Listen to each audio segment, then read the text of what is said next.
I'm Kier. I'm Haley. And I'm Jay from Gallifrey Public Radio, a podcast member of the Gonna Geek Network. Just like the one you're listening to right now. The opinions expressed are those of each individual. Check out all the other podcasts at GonnaGeekNetwork.com. And get ready, because geekiness begins in 3, 2, 1. You have been granted clearance by Director Phil Coulson. Stand by for S.H.I.E.L.D. debriefing.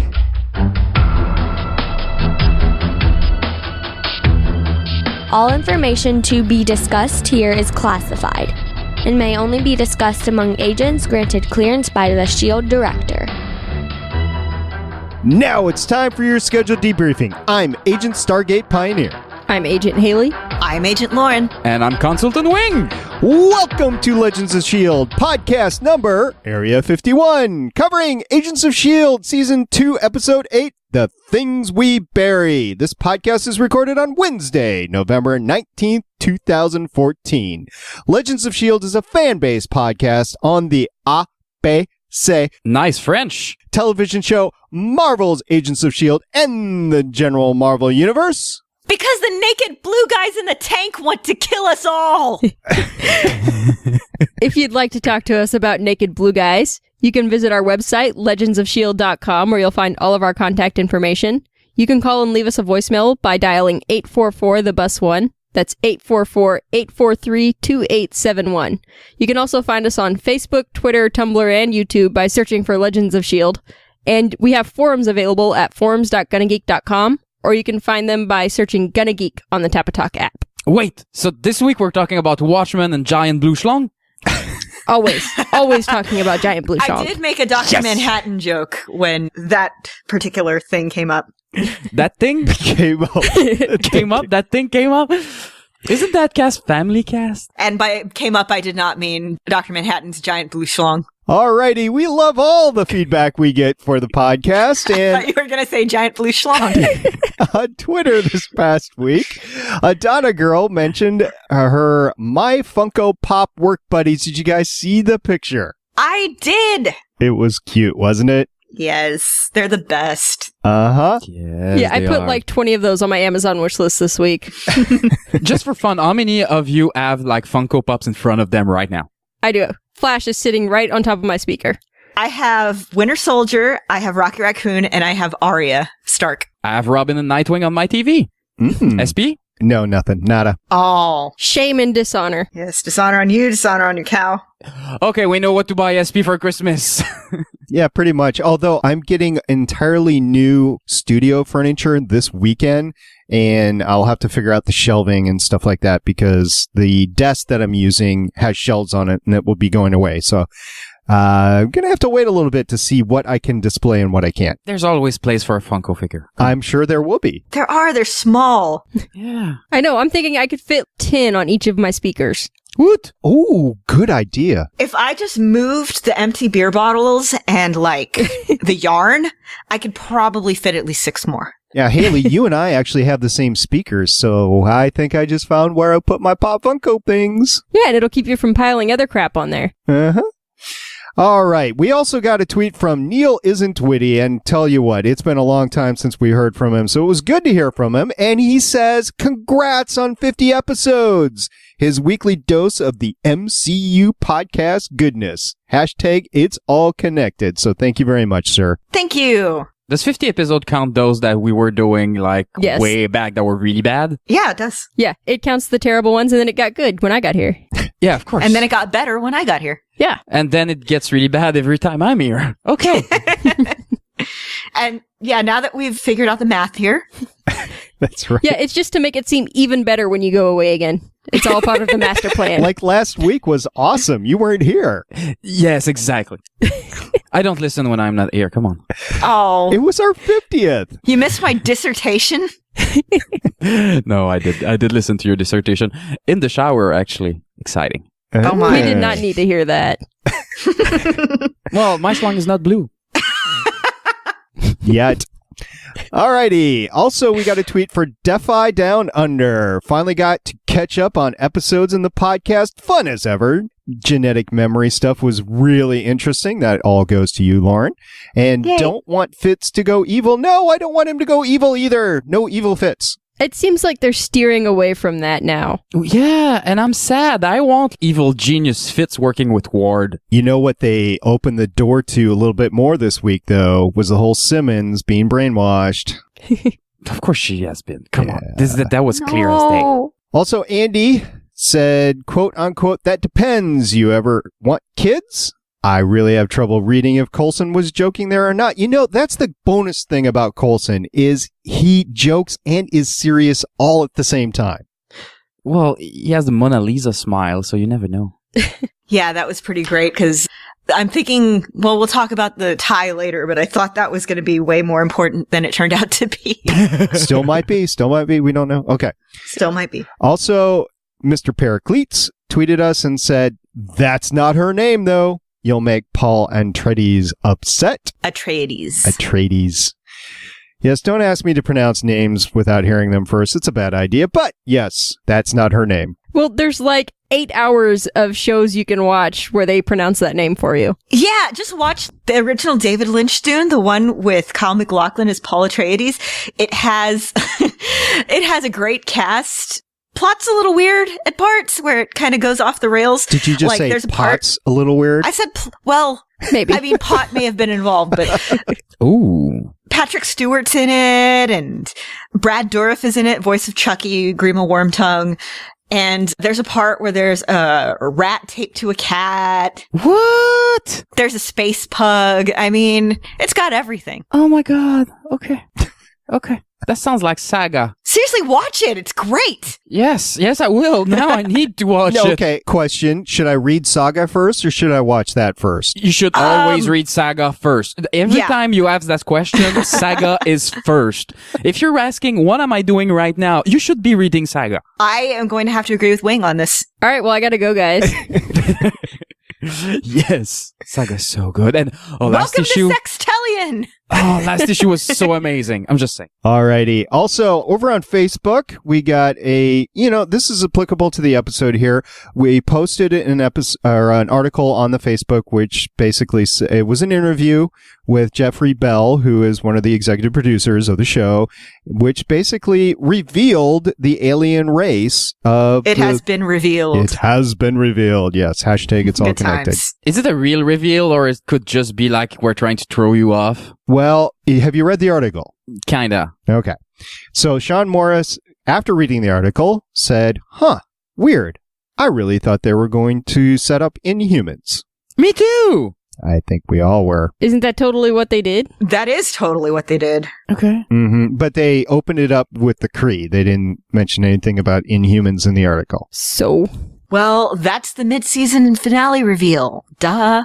That's for you, Big Papa. Yeah, I mean, have you seen the name of that episode? What's the name? Ye Who Enter Here, I think. I don't remember. Ye Who Enter. Ye Who Enter. Yeah. So that's totally them getting to the gates of Adelan and going in to meet the Inhumans. That's what's going to happen. In the temple. Yep. All right. We also got a voicemail this week. You guys ready to listen to it? Yeah. Hey, agents. This is Adam. I'm listening to you guys record your episode and realized I never called in with my roster of female Avengers for a female Avengers team. Well, let's start with Black Widow, since she already is an Avenger. Then, say, Captain Marvel and Spider-Woman. Then, Invisible Woman for the sort of science point of view, sort of like Tony provides from time to time. And then, She-Hulk and Valkyrie as a muscle. And Melinda May as the S.H.I.E.L.D. liaison, especially since in a couple months she will be in the comics. Talk to you later. Bye.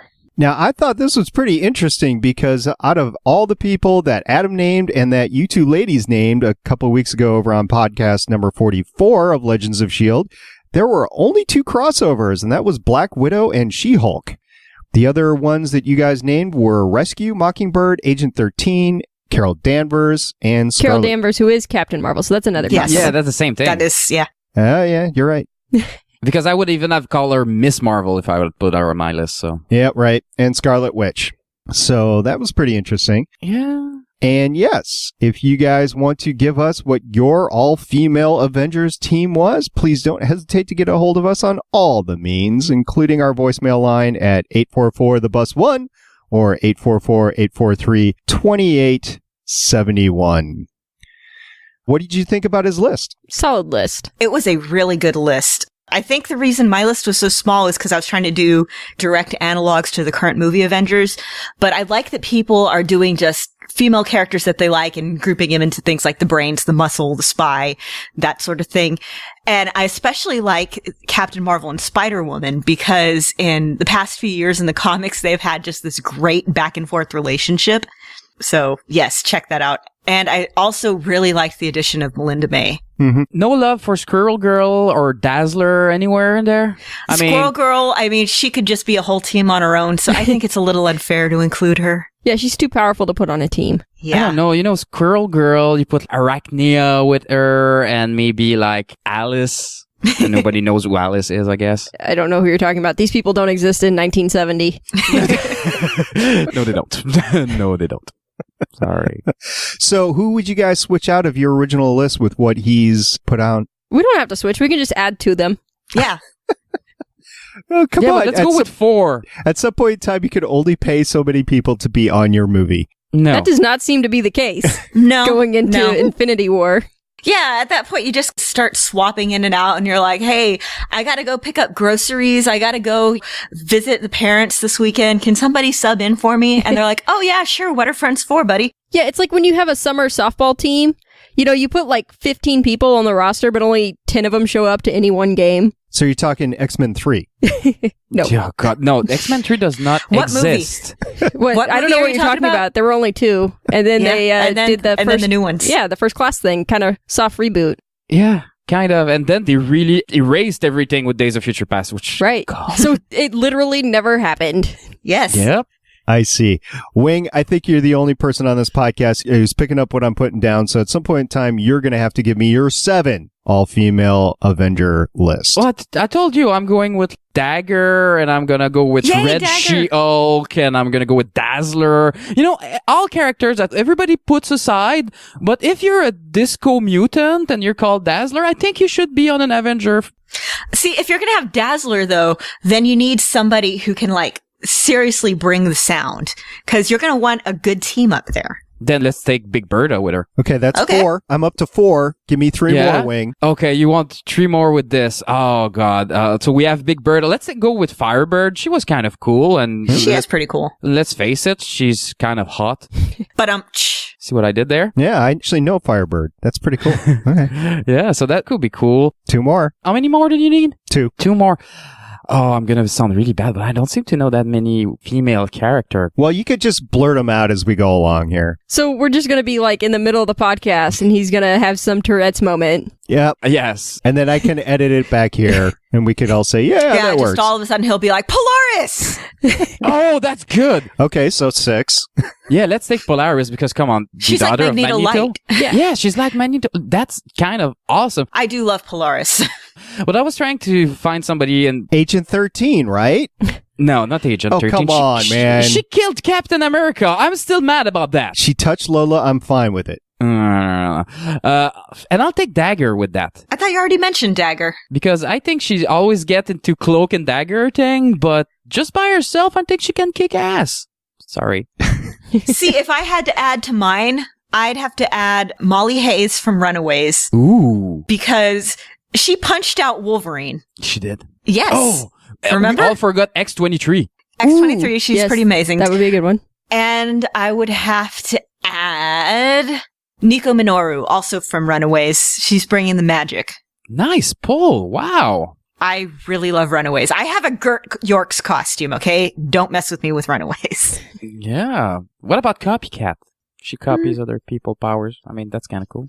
That could be useful, yeah. I could see that. Kind of like your own, Well, if you're going to do that, you could just do Rogue. Yeah, but she's a hot blue chick, and you can't touch her. As Rogue, try to have sex with that. Complicated. You need to have the giant condom from... oh, come on. There's a whole fetish for people who are into that sort of thing with the latex. And Yeah. We should just change the subject right now, shouldn't we? Let's Okay. move on.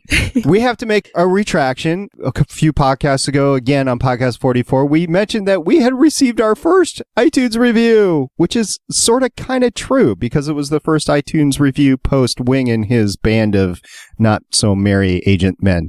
So actually back in last October, Neil Isn't Witty put a review of the podcast up on the Canadian iTunes, which I have now discovered how to move from country to country, and unfortunately it takes about 12 clicks to get back and forth and everything, so it just Or takes you can forever. ask Wing that lives in Canada to tell you what's in there. Yeah, I'm but just there's saying. like 100 and some countries out there, so I've made it through like Did you the check first all of them? I've made it through the first 15. I mean, so whittling away at a few every day, but Neil so far is the number one, and he did his review on Wing, Beef, and Op as they started the podcast, and he gave 5 stars for back then. So thank you very much, Neil. And I want to go one more shout out there, Willie Nelson. If you are out there, we haven't heard from you in a while. We just would like to say hi and want to know what's up. All right. So go ahead, drop us a line, get a hold of us, tell us what you think about the episode, tell us what you think about our podcast, tell us what you think about questions about the science of Marvel. That would be awesome. That would be awesome. So moving on to news, we have quite a few stories this week, and Actually, well, never mind. yeah, go ahead. No, they have. I was going to say I could do numbers, but they haven't updated the Chinese box office, so We don't know if we owe Wing It's a quarter because yet or not. nobody's going to see it anymore. And thank gosh for that, so we don't have to send Wing pennies. Hey, I'm going to be in Washington next week. You can send them in the U.S. Isn't that great? we'll give you U.S. pennies, and then you can't use them. Ha ha ha! Because they don't have pennies in Canada anymore. We don't have pennies because we are not thinking that pennies will make us rich, so we don't give a... Well, that's because you're not as poor as us. Well, I think that's a good thing. That is probably a good thing. I think if Wing wins, that's the way we're just going to have to treat the cheater, is we're going to have to send him American pennies. Well, you can take him to a museum and make yourself a whole lot of souvenirs. Yeah, there you go. Yeah, squish him in a machine. See? Put him on a train track. Don't put him. Don't put them on train tracks. Yeah, that's probably a don't. bad idea. I have a cousin who did that once. Once? Who was the cousin Well- okay? Yeah. Okay. He just didn't do it anymore after that. I guess he was fine with just the one squished penny. Ooh. Awesome. All right, so we have several news items. First of which is Winter Soldier is reported to be a central character for Captain 3. Nah, yeah. That is not remotely surprising. No. That was like, do you have a non-news section? This is where that goes. We don't do the non-news little Frenchie stuff. I think they felt like they had to reassure everybody about that because everyone's like, Civil War, gasp. So, guys, do you think Rocket Raccoon's going to be in the next Guardian of the Galaxy? Because I really don't think so. It's the same kind of news. I don't know. He's kind of still broken up over the whole group I don't know. Raccoons don't live very long. Yeah. Hey, you shut your mouth. You I just- know.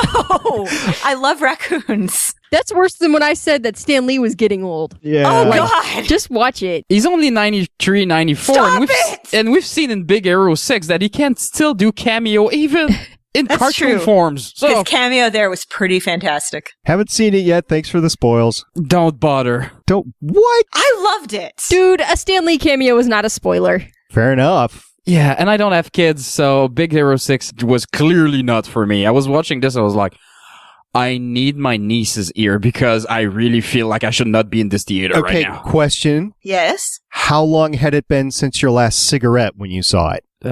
Month and a half? Getting a little jitters during it, maybe? A little distracted during the awesome movie? Well, I would have loved if they could have served me Jameson in the theater, but they don't do that anymore, so Mhm. I Well, need that's to why get you go to back the Texas. Alamo Draft House. That's why I need to go back to Texas. I know. Alamo Draft House. It's awesome. I saw The Amazing Spider-Man 2 with Jay and Catherine from Legends Podcast. And after the movie, we were drunk and I was like, that was pretty good. Watched that back and the video was like, oh, this is really bad. So I saw the last 2 Harry Potters at the Alamo Draft House here in Houston. And the Deathly Hallows Part 1, spoiler, Dobby the house elf dies. It's way more affecting in the books because he keeps showing up in the books. But anyway, Yeah. drunk guy about, I don't know, 6 rows in front of us yells, Dobby! And has the entire theater do a toast. You know, in this theater, if you pull out your phone, they kick you out. But if you're drunk as they don't care. It's a beautiful thing. I love it. Yeah, it's pretty great. I love the album. Well, talking a little bit more about Captain America, we have some casting news. Yes, we do. Daniel Bruhl is cast in Marvel's Captain America Civil War. Who is Daniel Bruhl, you may ask? Yes. He was in Rush. He was in Inglourious Bastards. And where I know him from, first and foremost, he was in a movie called Goodbye Lenin. And it's a really good movie. Go find it. It's about this guy, his mom has a heart attack, falls into a coma in the last days of the Berlin Wall. And when she wakes up, the doctor informs him that a shock could kill her.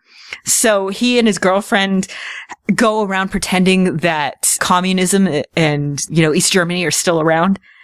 It's a pretty good movie. I liked it. And he was good in it. And he's been pretty good in everything I've seen him in since. So I'm looking forward to seeing who he's going to be cast as and how he's going to fit in with the rest of the Marvel Universe. Yeah. Well, talking about the rest of the Marvel Universe, we also figured out that Frank Grillo found a multi-movie deal with Marvel. I'm happy for him. Yeah, like most of the actors, they signed him up for more than one movie just to make sure if they ever wanted to use him, they could. And it looks like they are planning to use him. Wing, you should be very happy about this. This is your favorite movie character in the Marvel Universe right now. Kinda, but again, not really surprised when I saw the end of Captain America 2. If it was not showing up in Captain America 3, I would be really let down. So yeah, that would be a waste of an origin story right there. Yeah, and he was really fun character in that movie. So he was. Captain America 2 is still the best Marvel movie they made. That's one of your opinions that I can respect. That it is. Wait. Everybody, mark your calendar. She kind of respect me in some ways. Yeah. She did say you were right. She just said she could respect it. I can respect that opinion. There are other ones you have that I just need you to stop drinking the cough syrup all the time. But so where are we on how amazing is The Incredible Hulk? Come on, top 3 Marvel movie. It's a good movie. It is not top 3. You're talking about 10 movies that made over $7 billion. There's not really a bad one in the bunch, but it is it's not. 10 movies that made literally all the money. Yeah. Yeah, all of It's it. not at the top, Wing. Sorry, man. I even tried. I tried to put it up there. It's a French director. Come on. He's robo-tripping, guys. Louis Leterrier. All right. So, along those same lines, we also found out that Crossbones is quote-unquote the main villain in Captain America 3. I call that good planning. I wonder how much the villain is going to matter in this movie, though, if it's more about conflict between the heroes. It's all about Tony Stark. Yeah, this kind of relates back to Daniel Bruhl being cast because he will be cast as an antagonist. And Variety's Justin Kroll revealed that yes, he will play a villain, but not the main one. Crossbones will still be the main villain. Again, they say main villain, but now there's multiple villain and all that. So, okay, he'll have more importance.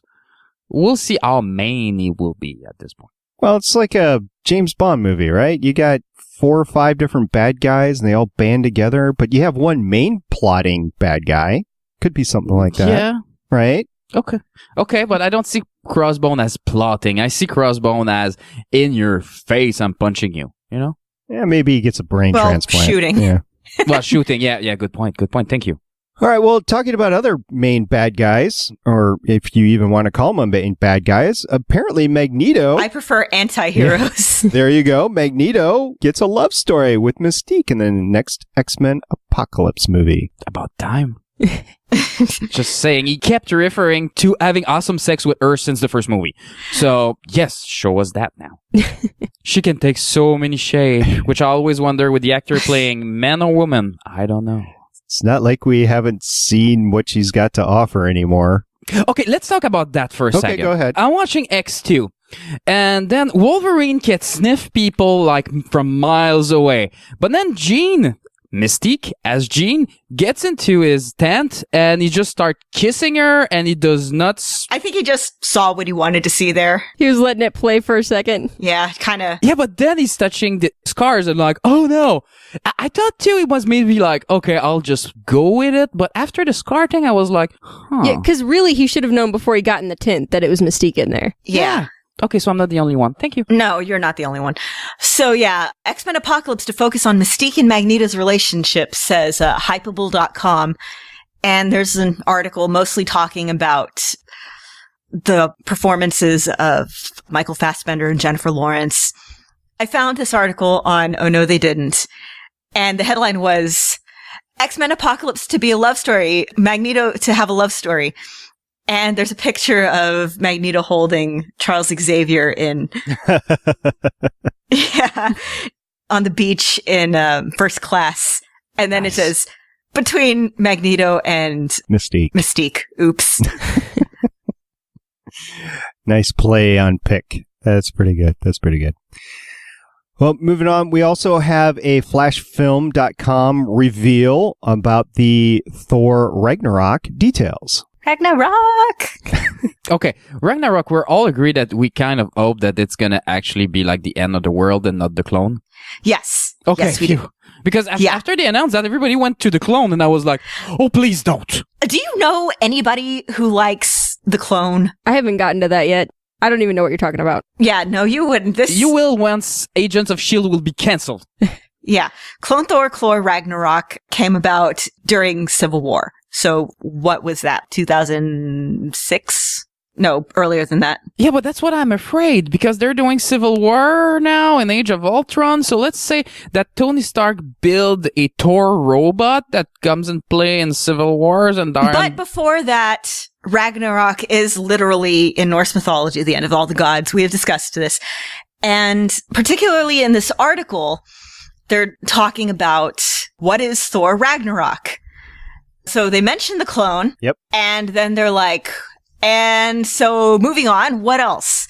So they talk about Odin and where is Odin? And they talk about Surtur, who is the god killer in the comics. Mm-hmm. And who is I think he was in, oh shoot, I just blanked out on the name of it. I have a bunch of the comics and Kid Loki was in it. The Everything Burns. Kid Loki's awesome, just saying. Kid Loki is fantastic. I would not be displeased if they ever made a Kid Loki movie or a Loki Agent of Asgard movie.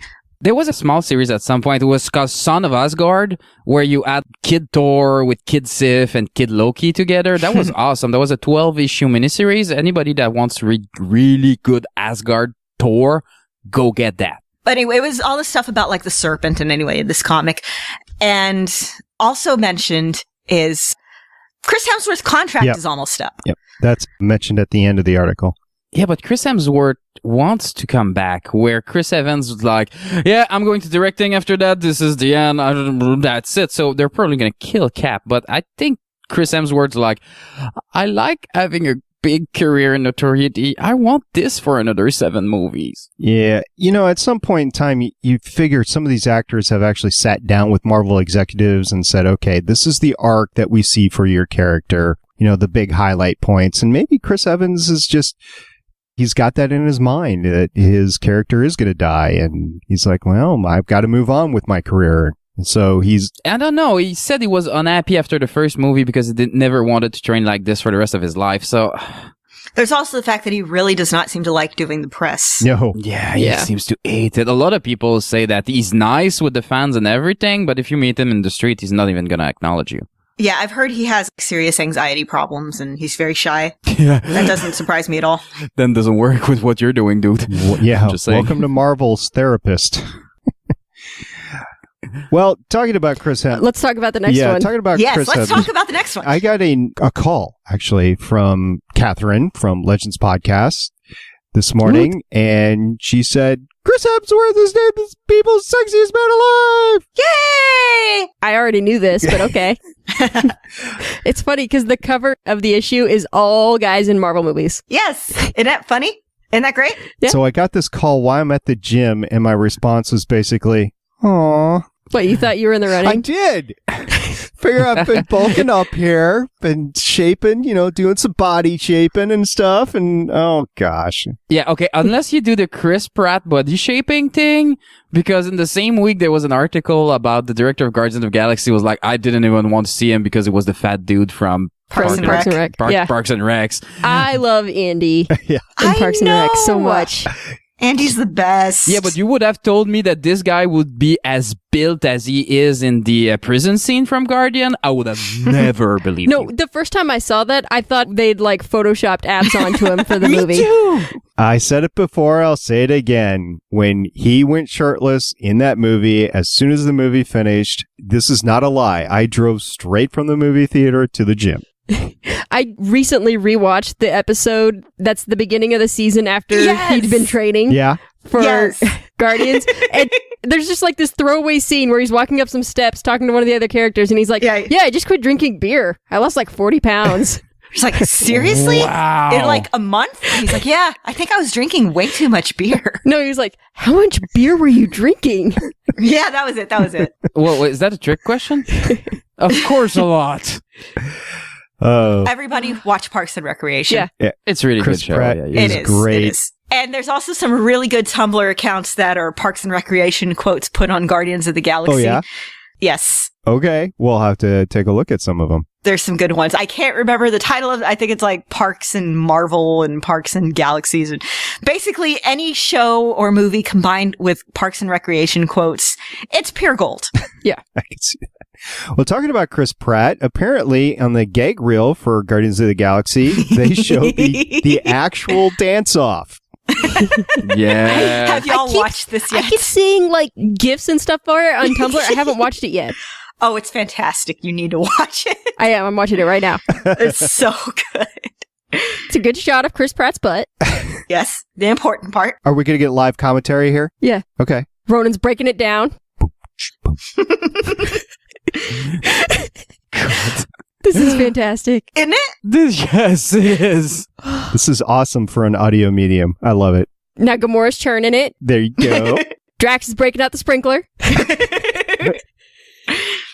So good. Yeah, it's not a very long clip, but in terms of laughs versus time, it is very well worth it. Yeah. There you go. Very dense in the chuckles department. And then when I closed that window, it went back to the GIFs from The Sexiest Man Alive.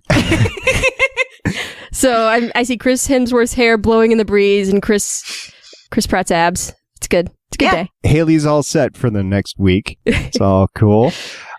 I bet you this will set somebody up for the next week. Possible contenders for Jessica Jones and Luke Cage casting. Yeah. I got this. I thought so. So, yes, the Mary Sue has an article about how some actors are in the top runnings to play Jessica Jones and Luke Cage, and how Luke Cage is supposed to make his debut on Jessica Jones, appearing in 6 to 7 episodes before he gets his own self-titled series. Nice. I like that. And they have the top 4 rumored actresses in the running to play Jessica Jones and the top 2 rumored actors in the running to play Luke Cage. For Jessica Jones, there's Kristen Ritter, Alexandra Daddario, Teresa Palmer, and Jessica Dugal. Kristen Ritter was in Breaking Bad. She was in Don't Trust the Bee in Apartment 23. She is personally, of these 4, my top choice, just in terms of attitude. Who was she in Breaking Bad? The girlfriend that OD'd. Spoilers. Yeah, the girlfriend that OD'd. Oh, I liked her. She Right? was hot. She was really hot. I'm just saying. Alexandra Daddario is probably best known for being Annabeth in the Percy Jackson movies. Ooh. She was also in True Detective. Teresa Palmer, probably best known for being in Warm Bodies. And Jessica Dugal, probably best known for being Huntress on Arrow, as well as being Mina Murray on the short-lived NBC Dracula miniseries. Well, Whatever. series, but since it's canceled. Go back to her and purple pleather and arrow, and then I'm good. I think she probably has the look best, but I She's still wrapped up in the contract. Right. No, I can't really see her as Jessica. Wing, you would probably be the one that would know best. Is there plans for a Birds of Prey spin-off series at any point? They wanted to, and then the Flash happened, and they're like, oh, we need more superpower thing, and that went out the window. So I think they'll bring it back, especially if Supergirl does well. That's the thing. But since that's on another network, I don't know how much crossover they're going to do. This, I'm really curious to see what they're going to do. But even with she Gotham, is signed for an appearance in either season 3 or 4 of Arrow, so she should be back. Can she be a DC and a Marvel character? Yeah. Are we cool with that? I don't think the I would houses... be cool with it. Yeah, I'm cool with it. It's just a question of can she pull off the part? Also, if both of them were to become big roles, could she do both? Would she have the time for both projects? Well, considering that the Netflix... I don't know how the Netflix series, how that differs from filming for network TV series. So I can't say. Again, you're talking DC versus Marvel. I don't think they're going to allow it. I think they would. I don't think they can say anything about it. There could be a non-compete clause in the contract. In her Huntress contract, she could have a non-compete clause. I don't know. I haven't seen her contract, so who knows? But that would be my concern. And in terms of the Luke Cage actors, there is Lance Gross, who is probably best known for Crisis, and amusingly enough, a movie called Temptation Confessions of a Marriage Counselor, which was just discussed on How Did This Get Made? It's a really funny podcast. And the other actor is Mike Coulter, who is in The Following. Okay. So I think of the two, my personal choice is Mike Coulter, but we'll see. Yep. I don't know these guys, so let's the best man win. Oh, Mike Coulter is also a voice in Halo 5.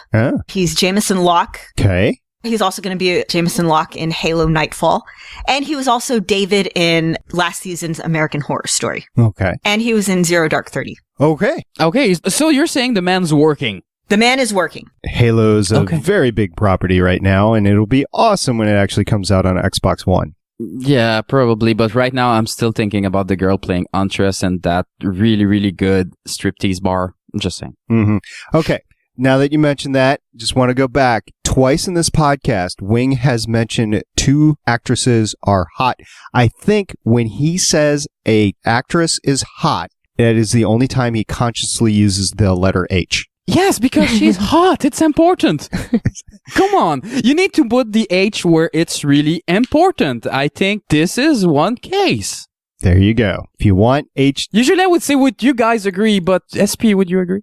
If you want Wing to use... Oh, what? I can't notice that women are hot? Oh, I'm all for racist. That. No, sexist, but yeah, okay, if you want to. So you girls find she's hot? Yeah, she is. I just don't know if... Who? I'm sorry, I was distracted by Chris Evans' butt. Of course you were. All right, Wing, say Doctor Who. Doctor Who.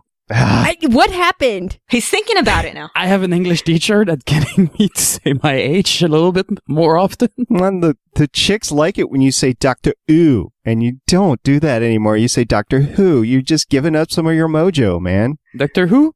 Doctor Who. Ooh. Doctor Who. Yay! God, this is a conscious effort. You're still doing it wrong. How can I be doing it wrong? I'm Wing. I think that's the point right there. I'll tell you what, Wayne, you be prepared to take another hit here because which superhero earns the most money in a year in licensing? Spider-Man. That's an easy one. Not Batman. Yeah, but of course, like kids cannot be like, I want to be Batman all the time because basically they would be saying, Mom, Dad, can you die? Well, on the other hand, Spider-Man's the same thing. Can I live with my uncle? Mom, Dad, can you die? How about you too, Uncle Guy? What? Okay, what does people do? What do people do with their kids so that all their kids want them to be dead? Well, it's the same thing with fairy tales. None of them have parents, or none of them have mothers, or all their step-parents are evil. Because parents are a buzzkill. Jeez. And you go back and you read like the Grimm's fairy tales, and all their parents are just like leaving them in the woods and trying to cook them up and feed them to people. And yeah, really great bedtime stories. Yeah, well, there were warnings at the time, but yeah. Thank you, Brother Grimm's. Which, by the way, they're coming out with a new translation that the details that have been more sanitized and I cannot wait for that one. So there's a graphic at the end of this Hollywood Reporter news story of Batman versus Spider-Man in the retail sales worldwide. And you see that Spider-Man and Batman inside the US and Canada, I can't believe they put Canardi in there, but they did, are pretty close. But then when you include the rest of the world, that's when Spider-Man goes wild. They make somewhere between $350 and $400 million, according to the graphic.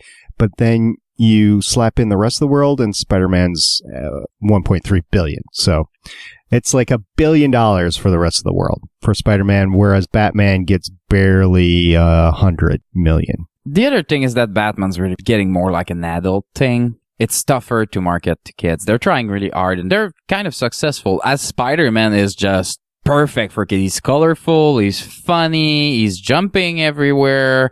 He doesn't always talk about his dead parents, and he doesn't beat the out of people. So that's not bad. Well, as far as marketing to kids, you've got Lego Batman. Yeah, Lego Batman's awesome. I can't wait for this movie. I'm just Yeah, the Lego franchise games are pretty great. And yes, Lego Batman movie, I cannot wait for. When they announced that was the thing I was... Dead parents! Yes! Yes, it's going to be awesome. Just can't wait. So that news story was for you, Jay, our co-host for Wing It, and myself on the Starling Tribune, another podcast out of the Good Geek Network talking about the CW show Arrow. Wait. Harrow with an H. Good job. And finally, there is a spoiler-filled article, which we won't go into necessarily, on comicbook.com, all about the Agents of S.H.I.E.L.D. alien race officially revealed. And we won't go into it because it does contain spoilers for the rest of the season. But if you want to look into it, you can definitely see what's going on there. But of course, the main contention we've already talked about was what is the alien that in blue, definitely a Kree. Alrighty. There was an episode this week, The Things We Bury. And we're not just talking about a well, although that was part of it. So what'd you think, Haley? I enjoyed it for the most part. I feel like they were just setting things up to go into the mid-season finale, though. Yeah, it felt like a two-parter, huh? Yeah. It really did. That said, I was really excited at like each and every reveal. Yeah, I know. It was amazing. You know, the whole war definitely was not set out by Coulson. If there was any doubt. No, it was not. No. That theory is now shot down. Talk about my parents are dead. He's the one who actually went out there and killed them. I thought they were going to go kill their parents together, but nope. Ward's just going to murder everybody. I thought he was just going to like take him back to his car and burn him alive inside his car. No, took out the parents too. Okay. Everybody. But okay, I have a question for you guys. Yar. Obviously, I don't think they had planned that for Ward when they started the show. Are they going too far to make us like Ward as a villain at this point? I think they did have this planned from the beginning of the show. I absolutely do.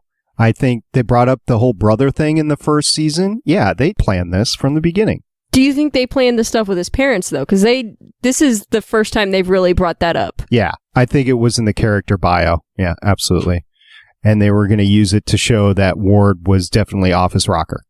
I found that they're going really, really far with the Ward character because at this point, I mean, there's him and there's Pierce from Captain America 2 as major douchebag in the Marvel Universe. And I still don't believe that he's that bad, even with everything he's doing. In the episode Shawarma scene, gosh, can't even say that. In the episode Shawarma scene at the very end. Shawarma. Like if there's an H after the H. Yeah. Shawarma. Okay, so you have the Doctor, you have Whitehall, you have Ward, and you have the bad guy supervillain team up going on right there, and you're like, ooh. And it was bad even when the Doctor said, it's good to look at your... It's good to look your enemy in the eye. Yeah. And they're all looking at each other. You know that each one of them is planning something horrible for at least one other person in the room. That was awesome. That was my favorite scene of the show. I'll be honest, favorite scene of the show. That was the best scene in the show. Yes. Yeah, Ward... anything that he did to this point, I think still stands when... the final confrontation between Coulson and Ward as he's leaving the cell, Coulson was just not giving up on him. Like, you did this, you did that, you almost killed Simmons and Fitz, you killed Han, you know, all that stuff. And there's just no way to redeem this guy. So you've got that badness. You've got, I don't know, what do we call Sky's dad? The doctor, or what? That's what I've seen him being referred to as so far. That's what I'm calling him, and it makes for a very amusing mental picture. I've just been calling him Sky's dad. Yeah, for a while I was calling him Papa Sky. Okay, so what are we calling him? The doctor? Sure. I like that because it makes me think that at the end that he's going to take the other two as his companions, and they're going to go through time and space killing people. Yeah. There you go.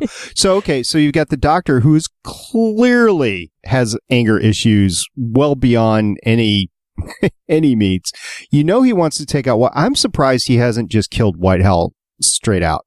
I don't understand, because he's had opportunities and he hasn't taken them. I don't understand. I think he needs the Hydra resources right now. I think he needs the Hydra resources, and he needs to be able to get him alone. Yeah. Yeah, because he was surrounded by 4 guys with guns last time they met. And I think he wants to take his time. Mm-hmm. All right. Yeah, he did say he wants to do everything that he did to her. Mm-hmm. And then you've got Whitehall, who obviously tore apart Sky's mom, which, ew.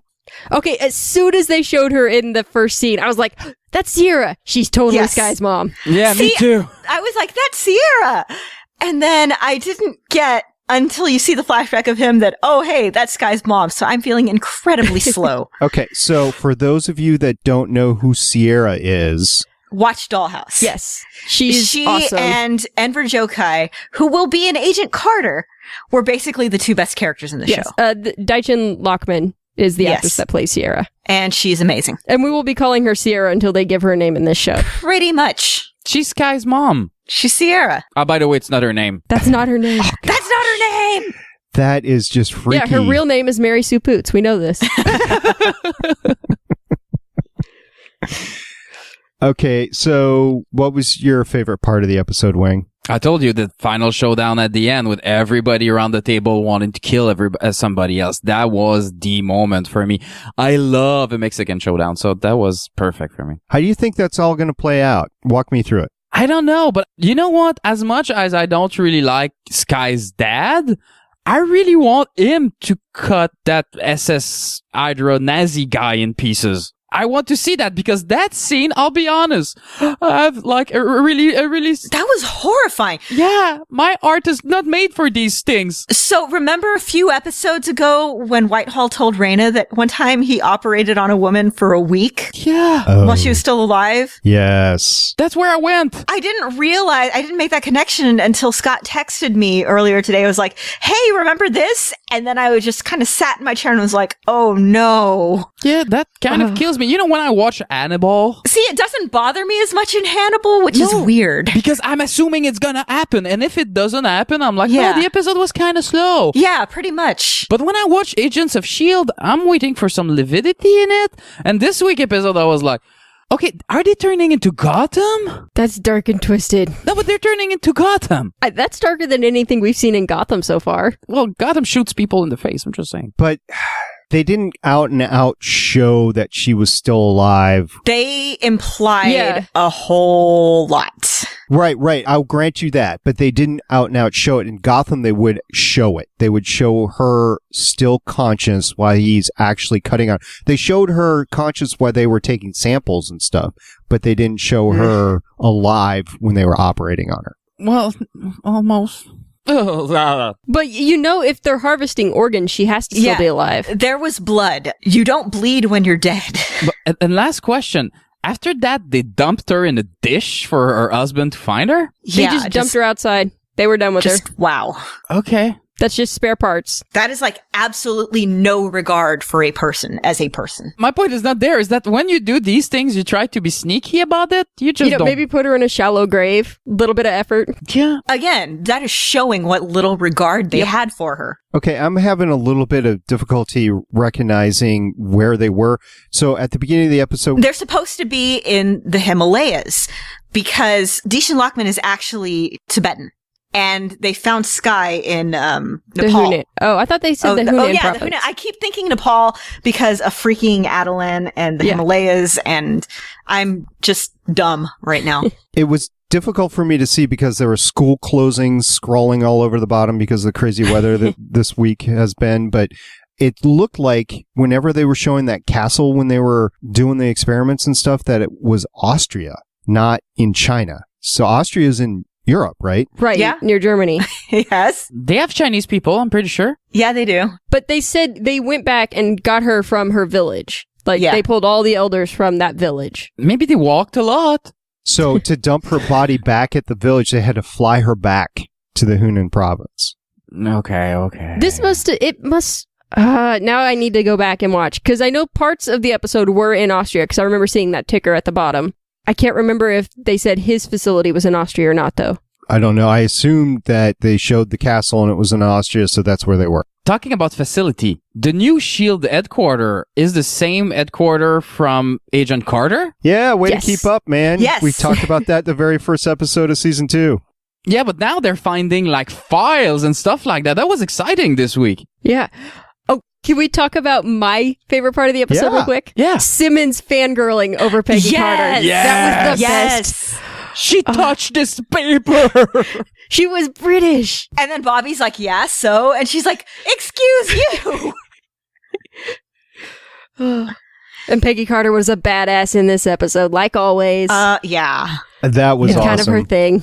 Is it me or they're going to replace Nick Fury with Peggy Carter in the Howling Commando? Yeah, I think that's what it's going to be. Peggy Carter I and the think so. Howling Commandos. Yeah, okay. Yeah. Oh, that's fantastic. I'm good with that because I don't want Nick Fury to travel through time the same way the other guy did. So, because that was really creepy. Well, so, in my just- notes talking about Peggy I Carter, did see, speaking of Peggy and this and harvesting organs and all that, I did see somebody theorize that they're going to find out about this and use it to de-age Peggy Carter so that she could be in the movies again. No, this is an horrible process. They're not going to do that for a good character. Like, I would love it because I would love to see more Peggy Carter, but it kind of just destroys her character.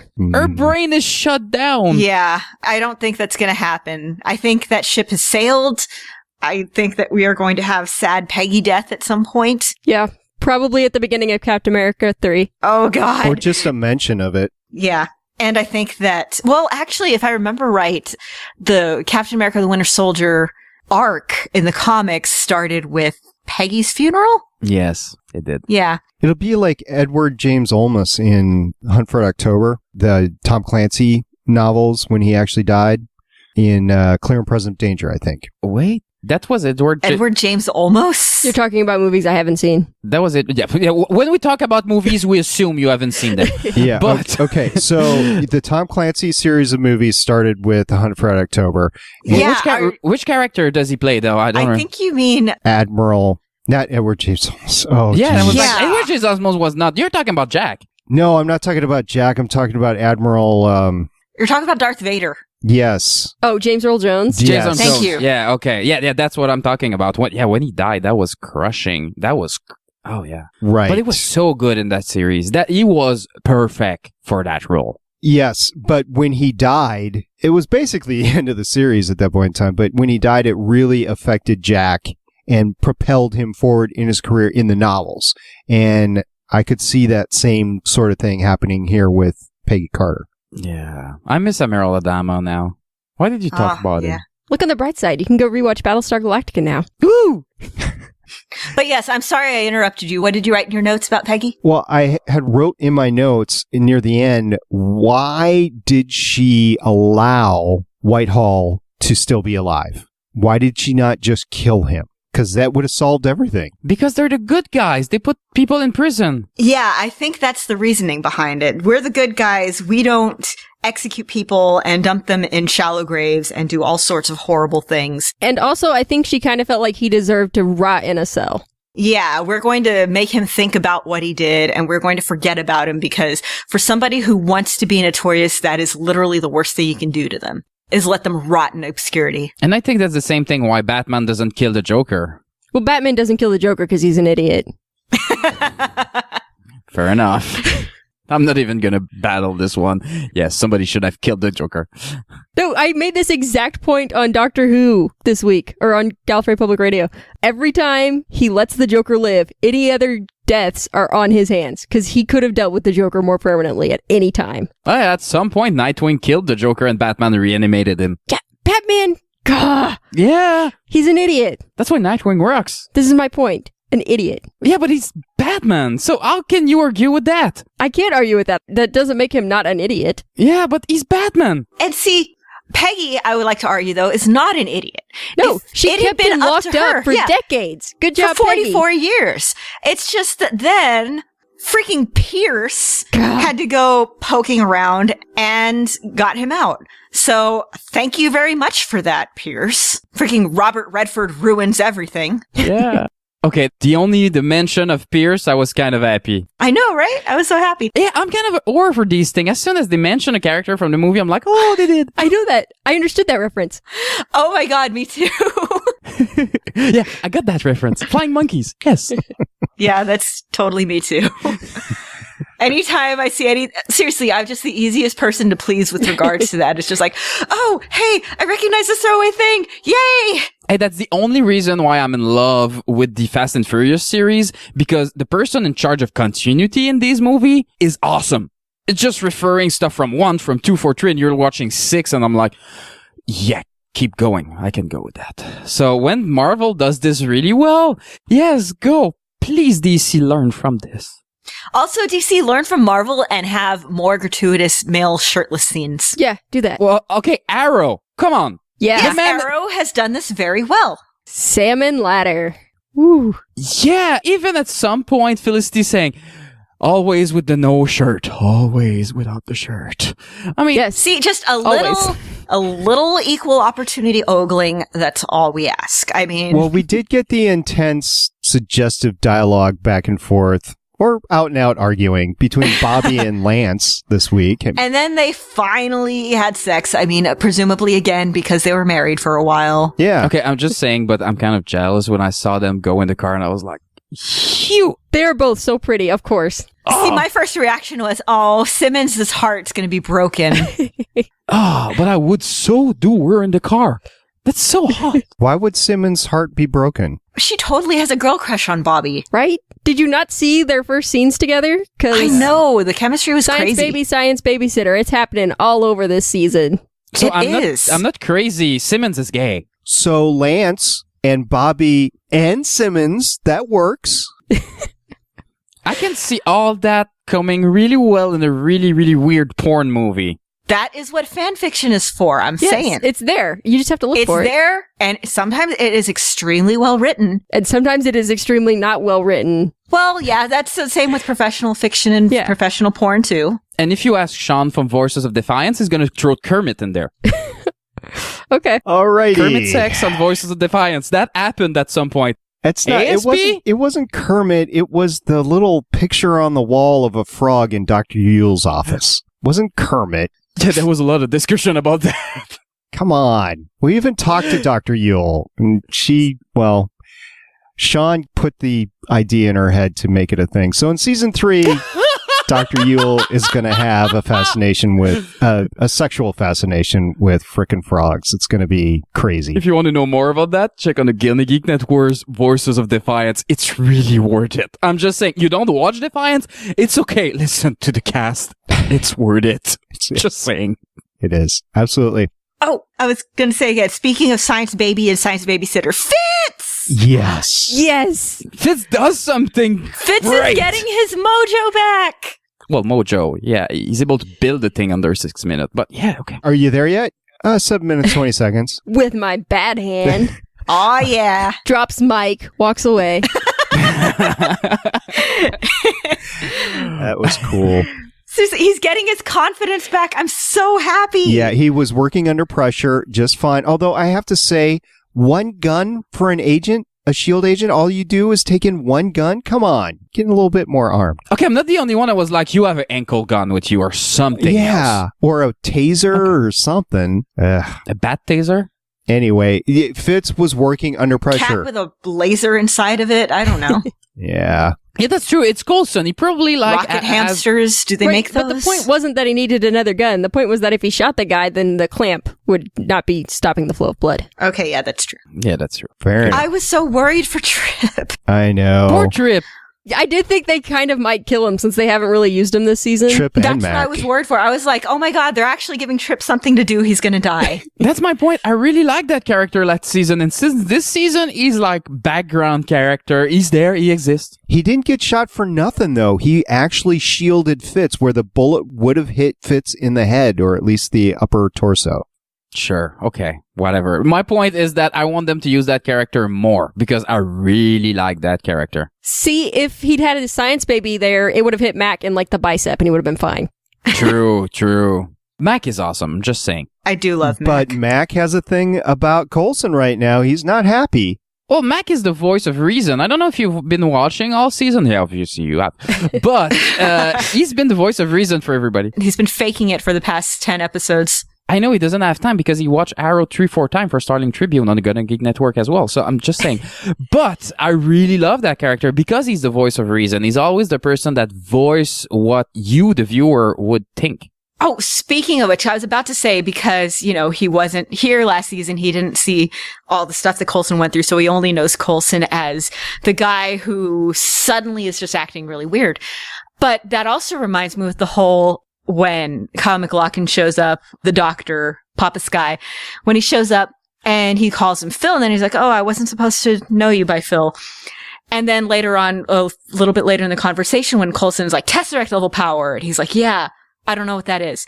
Because you realize that's not public knowledge. I love when they keep information that people are supposed to know and not know realistic to the characters who would or would not know it. Okay, while you're bringing that up, wouldn't it be awesome that this thing would actually be an Infinity Stone and that one of the Infinity Stone comes from the TV while the other one comes from the movie? Wouldn't that be awesome? That'd be kind of interesting. Okay. But it would seriously reward you for watching the TV show. There is something inside it. Yeah, we do know there is something inside it. Right, and it opens a temple, so there could be something in that temple too. Ooh. Maybe the Infinity Stone's in the temple. The way the doctor just lets stuff go, like, oh, Phil, oh, I shouldn't have known that. Oh, by the way, there's something inside it. It's just... That's when he said that. I was like, this is an Infinity Stone. That's it. There's something inside it. It's the same thing that Guardian of the Galaxy. This is the same plot device. Go with it. As powerful as the Tesseract? Yeah, sure. I don't know what that is. Or, you know what else could be in there? Terrigen Mist. Ooh, yeah. I like that. Yeah, because Sky's mom, Sierra, and Sky's dad, the doctor, they had to be made from something, right? Or affected by something. Yeah, okay. Okay, so this is what he described. A star that fell from the heavens of blue angels that came bearing a gift for all mankind meant to save the world. That's what Whitehall said was the legends that people were talking about. Hence me going to Infinity Stone. It wasn't save the world, it was conquer the world, right? That's what the doctor said that the real translation was closer to. That it was end humanity. Don't call him the doctor, it's just weird. No, Whitehall said it should have been conquer, not save, Okay. and then... Okay, I got mixed up who said what. Right, then the doctor said destroy. It humanity. End humanity. And keep a few survivors. Which I did see somebody bring up that could mean that in ending humanity, they mean transform them into something new and just kill the ones who don't fit in. Who aren't part of their transformation. Yes. Yeah, fair. All right, what have we not talked about yet? Any Hydra member could have been brainwashed. Yes, that's true. Oh. Uh-oh. Yeah. Okay, Yeah. let's be honest. Back sheet. If we've seen that scene at the start of the season and they made a good point of showing it to us, she's been... Yeah. Come on. We've been saying it since she got caught being there. Okay, that's not even subtle anymore. Huh? We agree on that. Okay. Yeah. It's that obvious that I see it. See, I think what they're going to do is over the next couple episodes play up that it's Bobby that's been brainwashed and then make it Simmons. Yeah. Then they're going to say, oh, we're going to trigger our sleeper agent and it's going to be Simmons. Especially because Simmons hasn't met Bakshi yet. Sense? Right. And Bobby has done something terrible in order to get her entry into Hydra, and Hunter calls her on it. I think you need me here to back you up. And she's like, well, do you trust me? And he's like, well, yeah, not really, but I want to. But I wish I could. Yeah. Yeah, I want to. And so it's obvious they've shown us why Bobby wants Hunter there. It's because she's going to need backup. What do you think she did? Oh, she probably had to kill someone. Yeah. That's usually what it is. Maybe torture some people. Maybe that's where the biochemistry comes in. Ooh. Yeah, maybe. I like that, Lauren. So what'd you think of the reference to Paddington and the Time Lord? I giggled. Yeah, that was funny. What else have we not talked about? You got that whole classic Bond villain thing going on. Yeah. Oh, that was a great line amazing. because that's so true. He had that old Bond villain going on, and He does. That's why I dig him. okay, I did not really understand. So the cyanide was not in his tooth; it was in his cheek. It was in his cheekbone. So he had to break his own face to smash it open. Ouch.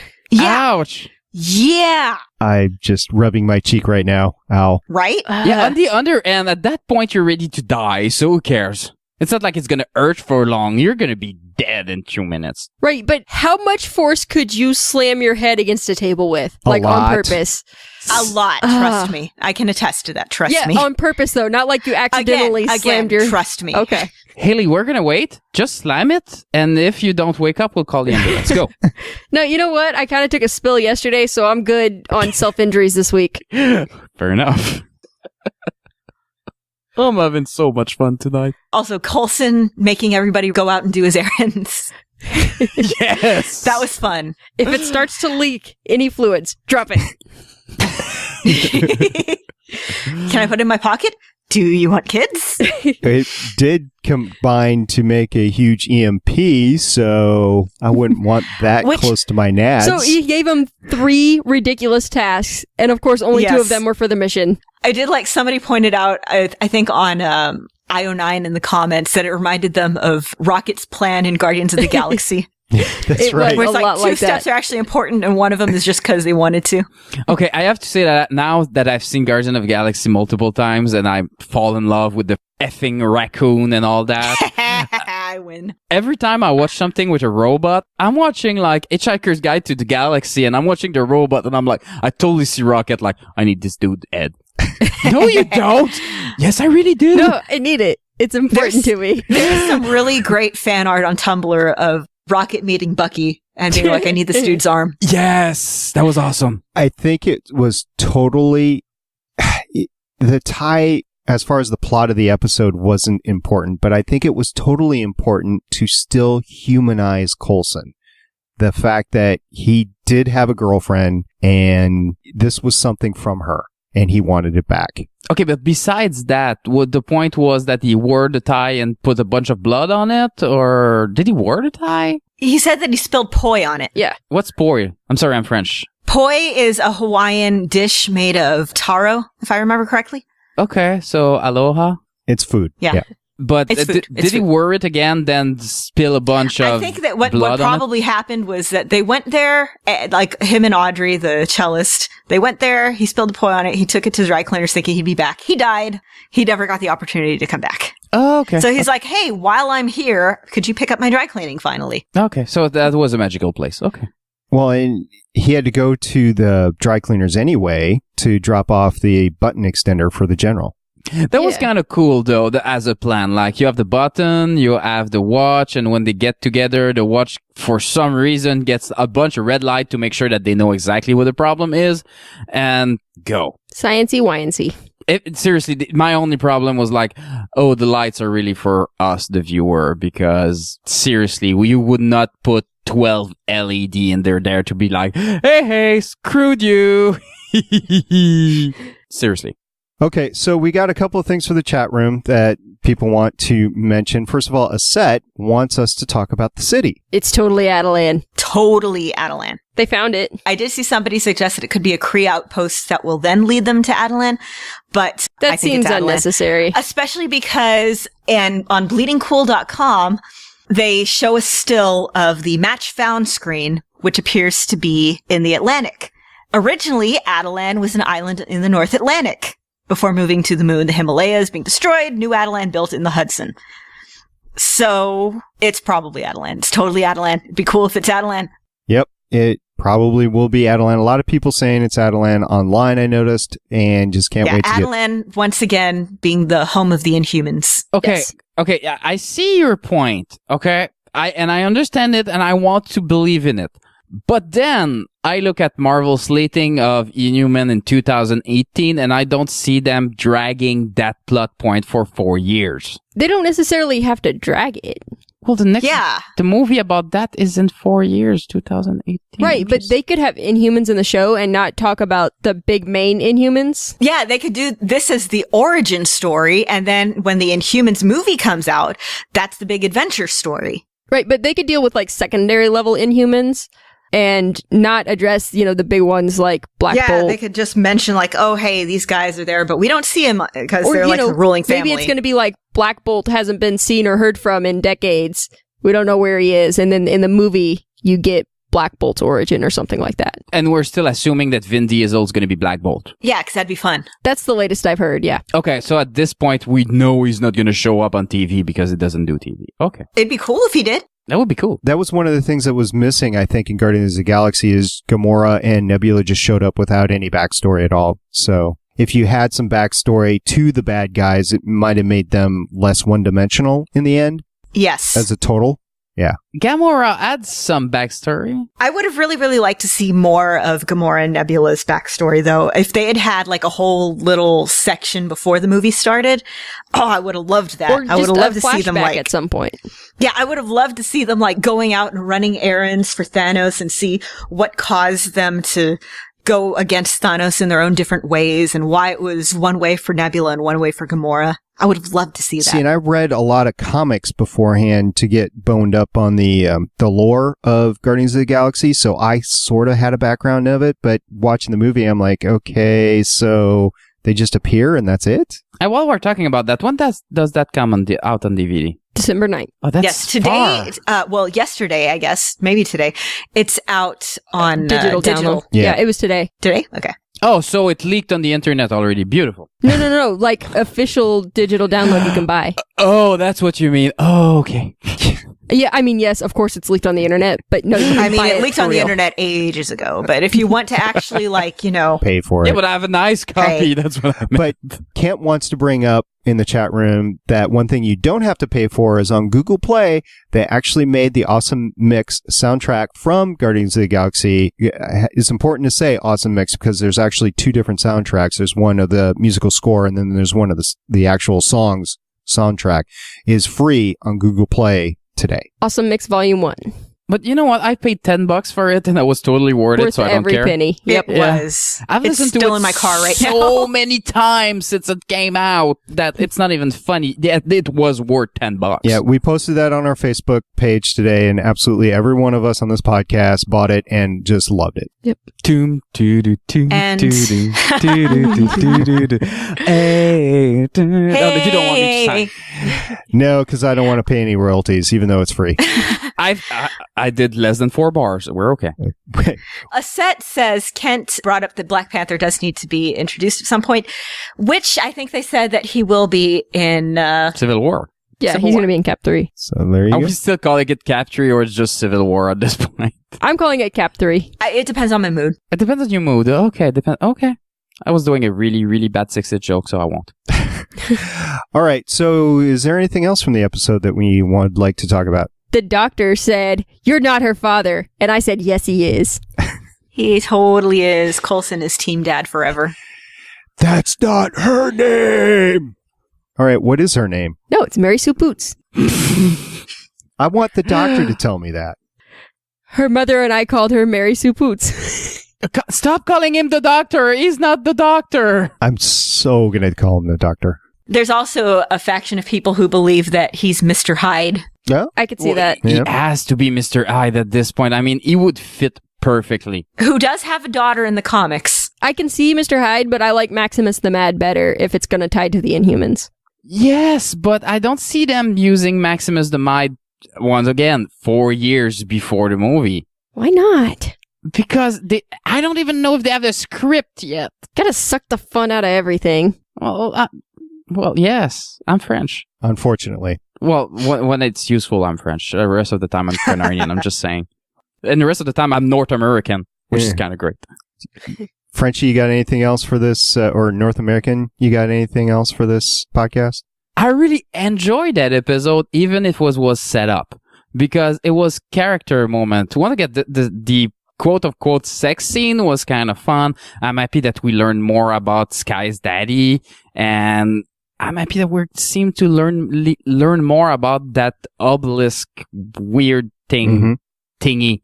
So a lot of good reveal in this one. And I think we were kind of low on the Hydra because they were talking about Hydra, but we were not sensing that Hydra was a threat anymore.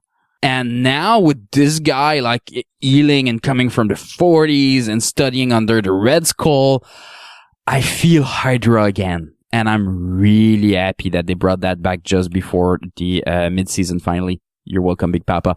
So, really happy about that.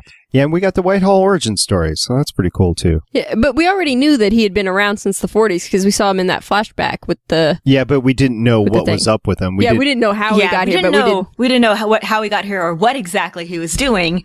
So, now we have even more reason to dislike him. And we have some reason to like Sky's daddy because he wants revenge on something that was really bad. Haley, what do you got? I think that's it for me. Awesome. Lauren? Yeah, I think I about covered what I wanted to say. Awesome. So, yeah, I will agree. Kind of a setup episode, but the point I was trying to make through all of the questions and guiding the conversation and everything was it was a good episode for setup. Really good. Enjoyed it a lot. So we're going to take next week off, a long, hard-earned vacation. I think it'll be our first week off since Haley and I took over the podcast from Wing. So that will be awesome. Do you want me to record something? In 2 weeks, we will be back to talk about Agents of S.H.I.E.L.D. episode 9 of season 2, Ye Who Enter Here. Don't forget, we have a website, legendsofshield.com. Go to it, find all of our contact information on the top right-hand corner of the website. Voicemail, once again, 844-THE-BUS-1 or 844-843-2871. And by the way, still love seeing the bus fly around. That's awesome that it's out about. Except we can't see it now. We saw it land on Oahu, though. Aloha. I like that he had to explain why he was in the bus while May was not. That was really funny. It was choice, yeah. She looks so pissed, like, aloha. She did know how to get to the secret compartment, though, in the place, and I love the Vault B thing, too. Because she's Deputy Director May. I know. She knows everything. So we do have a Facebook page, Legends of S.H.I.E.L.D., Twitter, Tumblr, both Legends of S.H.I.E.L.D., YouTube channel where we stream all of our audio podcasts showing our podcast logo, and forums. You can find them going to forums.gonnageek.com or search Gonna Geek on your Tapatalk app on your mobile device.